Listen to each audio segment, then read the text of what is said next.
Oh, hey guys, you notice anything different? We're in our new studio. Probably looks very similar, if not the same.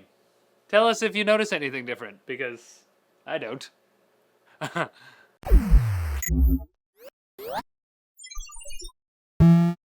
Sony has revealed that its PlayStation VR headset will launch in October for $399 US. That price only includes the headset itself, along with the cables and processing box that it'll need to run off a PS4. But if you actually want to use it, you'll also need to pick up a PlayStation camera for around $50. And if you want to use the Move controller enabled games, you'll need to buy those for $30 each. Well then. On the plus side, Sony has a whole whack of interesting looking launch content, including a bundle of 5 minigames, Tumble VR, a puzzle game, the Playroom, which sees one person wearing the headset while 4 other people mess with them, and Riggs Mechanized Combat League. It all seems actually pretty fun. Will the PlayStation actually be the device that shoots VR into the mainstream?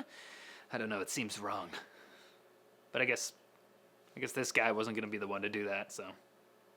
Looks like he's having a great time though. Speaking of Oculus, that company announced the launch lineup for the Rift this week. The headset will have an impressive 30 games at launch, including Eve Valkyrie, The Climb, Eagle Flight, Elite Dangerous, and Adrift. Each of those games has also been given a comfort rating of either comfortable, moderate, or intense for those concerned about motion sickness, but I'm sure it'll also be used as bragging rights for nerds. Yeah, well, I played an intense title for like 4 hours, so yeah, no big. Oculus also showed off the new Oculus Home interface, which is sort of like the home screen, if you will. The headset and its games will be available on March 28th. And Crytek made a number of announcements yesterday. First, they're launching the latest version of their homegrown game engine, CryEngine V. They're also switching CryEngine to a pay-what-you-want model, meaning developers can get total access to the engine's features and source code for a fee of their choosing, with no obligation to pay royalties or service charges. And finally, Crytek worked with Basemark to launch a virtual reality benchmark utility called VR Score. So, there you go. It's not really anything particularly funny about that. Time for... Clickbaits. Hey, alright! That's an impressive molecular model as well. Nice job. Great to see people getting edumacated.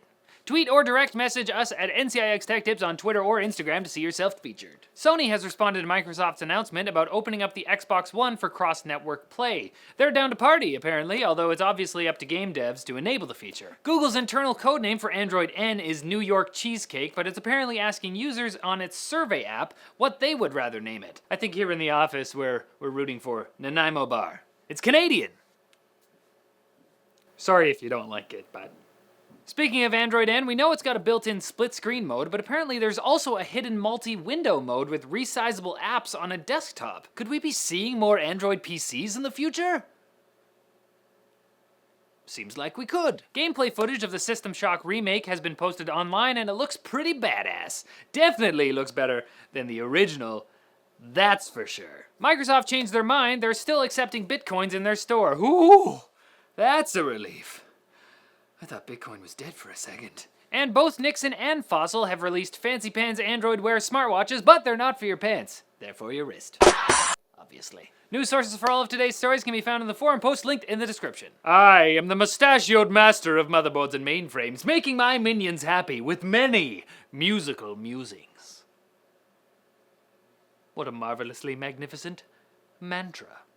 We actually reported this as news the other day, but now it's our call out. Buy a R9 380 series graphics card from NCIX, so that's a 380 or 380X, and get Ashes of the Singularity for free! It was basically the first game to support DirectX 12, which means by getting it, you're like the cool hipster of the nerd world.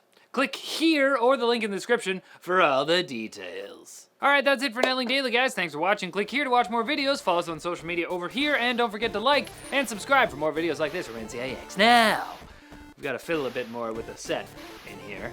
We'll be releasing more moving vlogs on our second channel, NCX TV, so go there and subscribe so you can pick those up when we put them down. And we'll see ya!